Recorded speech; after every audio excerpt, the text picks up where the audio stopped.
So we have some breaking news. Apparently, Delegate Stacey Plaskett, who is the representative from the Virgin Islands, you might remember her participating in that hearing about the Twitter files that friend of the show Michael Schellenberger and Matt Taibbi participated in. Well, guess what? She is threatening Matt Taibbi with potential jail time due to a perjury charge. This is according to Lee Fong, who's working now with Matt Taibbi, and we also had on the show recently. He has a copy of this letter from Plaskett to Taibbi that says it says a lot of those things, but under the one of the things it says is under the federal perjury statute, providing false information is punishable by up to 5 years imprisonment. So she is hitting out at Taibbi following this. We've covered all the aspects of this, but Mehdi Hasan accused Taibbi of getting some fundamental things wrong in the Twitter files. Taibbi acknowledged a couple errors, and then Mehdi Hasan claimed victory and said there's nothing to see here. The whole intellectual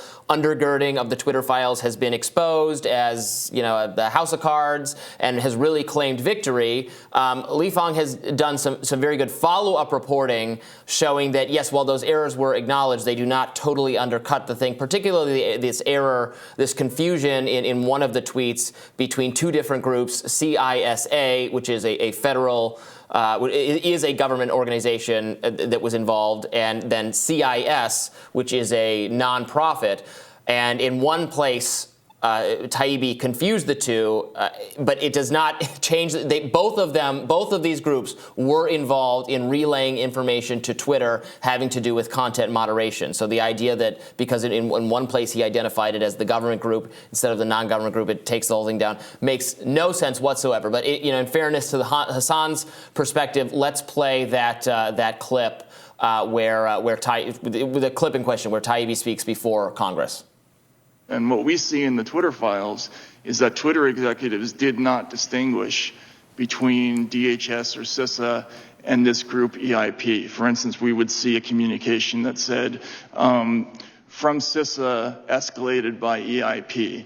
So they were essentially identical in the eyes of the company.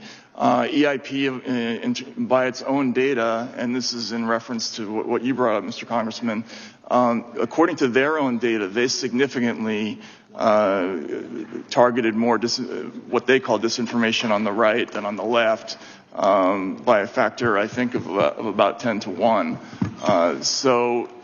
And I say that it's not a Republican at all. It's just a fact of what we're looking at.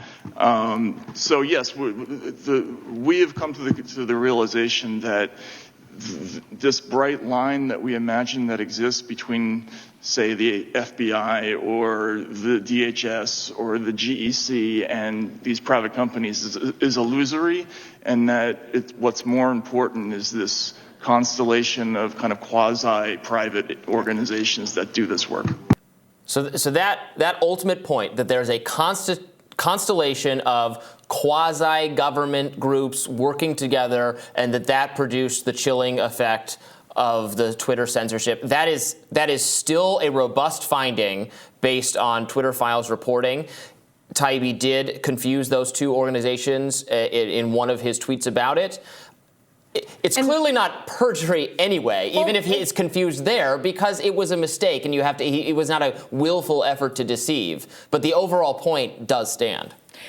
Yeah, so of course on Mehdi's show, Mehdi raised a bunch of inconsistencies or what he thought were errors, some of which Matt Taibbi admitted to, including this one, although Lee's follow-up has made the argument that it wasn't really as much of a mistake as Matt conceded on the show. Regardless, in this letter, two things are interesting. One is that Plaskett doesn't actually make an effort to explain the mistake. She quotes Matt's admission that it was a mistake as, just to stand for the proposition that it was wrong, and then goes on to say, as you mentioned, that knowingly providing material false information to this committee or subcommittee is a crime. Of course, if it is a mistake, then it's not knowingly providing false information. And all that Matt conceded was that he was in an error, not that he was intentionally trying to mislead the committee. So with all of that in mind, it seems very clear that this kind of a letter is an effort to threaten and coerce and punish Taibbi for giving testimony that was inconvenient to the Democratic Party. And that's a real problem, and it's exactly what Li Fang has been warning of this whole time, and why he's treated the characterization of Matt's remarks during that congressional hearing so seriously, saying that it's not okay. This isn't just like a tit for tat, accusing someone of lying in a casual way or even making a mistake in a casual way. There could be really substantive consequences here, including jail time. And this letter seems to confirm that Lee's feelings about this weren't just paranoia, but rooted in a real justifiable concern. Yeah, I mean, this letter from Plaskett is truly incredible. So let me read a little bit more of it. So Plaskett quotes the statement that we just played for you, a transcript of it that Taibbi made, and then says, the above statement now seems to be contradicted by your own admission. On April 6, 2023, you appeared on the Mehdi Hasan show. During that interview, Mr. Hasan pointed out that your tweet had had flipped the two acronyms.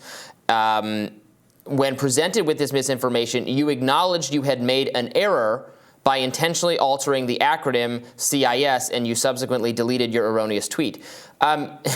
He did not acknowledge intentionally altering the acronym. She's implying malicious. He thought it was referring to the other organization, so he did where you fix. Sometimes if someone says it gives a quote to you as a journalist, and they say there's like a misspeaking thing, you fix it so that it looks right, and you put that in brackets, which is what he did.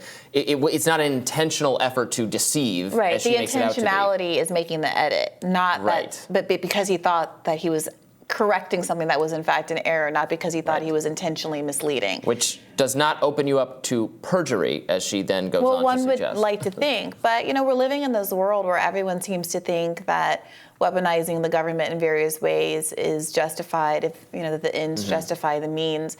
You have an investigation into Hunter Biden's tax information, which may or may not be based in politics and may or may not be based in a real kind of fraud here. You have the investigation into Donald Trump's payment to Stormy Daniels on whether there's a business record violation in New York, which many people perceive to be a political persecution. You have, Democrats really screwing the pooch in California with Dianne Feinstein and not being able to appoint any judges because she's on a committee that she's not well enough to show up for, and Republicans saying that they're not going to play ball and they're going to obstruct that, which I think is all fair play. I'm not criticizing any of that. The point that I'm making is that everything that's going on in American politics is gamesmanship.